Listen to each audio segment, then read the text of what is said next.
Bonjour, Frédéric Naïm, avocat au barreau de Paris. J'interviens en droit des affaires et en fiscalité. J'accompagne des entreprises et des dirigeants d'entreprises dans leurs problématiques, notamment à l'égard de l'administration fiscale. Je voudrais aborder un sujet que je vois assez régulièrement et qui est en fait assez compliqué à défendre. Donc, ce sont des personnes qui ont fait l'objet d'une enquête pénale, donc dans le cadre d'une instruction ou d'enquête préliminaire, et où clairement, dans le cadre de ces enquêtes, ont été amenés à indiquer plein de choses, à contester des faits ou à les reconnaître. Et quelques temps plus tard, quelques mois, voire quelques années plus tard, l'administration fiscale vient les voir, ces mêmes personnes, et va en gros utiliser à leur encontre tout ce qui a été dit dans le cadre du dossier pénal. Donc tous les PV d'audition vont être en fait utilisés. Alors quand le contrôle fiscal commence, bien évidemment, on ne vous dit rien. On ne vous dit pas qu'on vient à cause du dossier pénal, mais finalement, vous le découvrez bien assez tôt.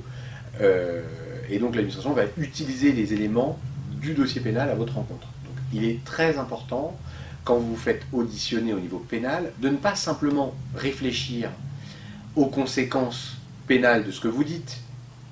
Parce que finalement, si vous êtes suspecté ou qu'on a des éléments contre vous, votre seule préoccupation finalement, ça va être de sortir de la garde à vue ou de ne pas aller en détention provisoire, et donc de risquer de dire des choses fausses, incomplètes, imprécises, qui pourtant vont avoir derrière une répercussion extrêmement lourde au plan fiscal. Il arrive très souvent que dans un dossier, on va avoir une dimension pénale réelle, avec un volet évident, mais où finalement il y a énormément de choses fausses qui vont être indiquées aux magistrats ou aux officiers de police, mais qui vont causer un préjudice énorme au niveau fiscal parce que l'administration va les utiliser de but en blanc. Donc n'hésitez pas, et c'est vrai que peut-être il faut avoir le réflexe de le faire, de vous dire que quand vous déclarez quelque chose dans le cadre d'une audition pénale, ça va être scruté à la loupe par l'administration fiscale qui va avoir accès de manière automatique aux informations du dossier de l'autorité judiciaire.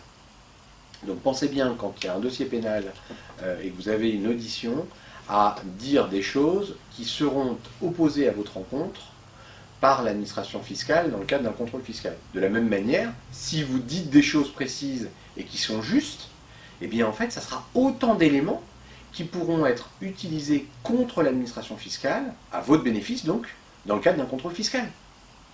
Donc très clairement, je vous invite à être parfaitement vigilant dans le cadre de la communication de ces éléments à l'administration judiciaire, puisque tout ce qui pourrait être dit dans ces procédures peut être utilisé contre vous au niveau fiscal. Merci à vous.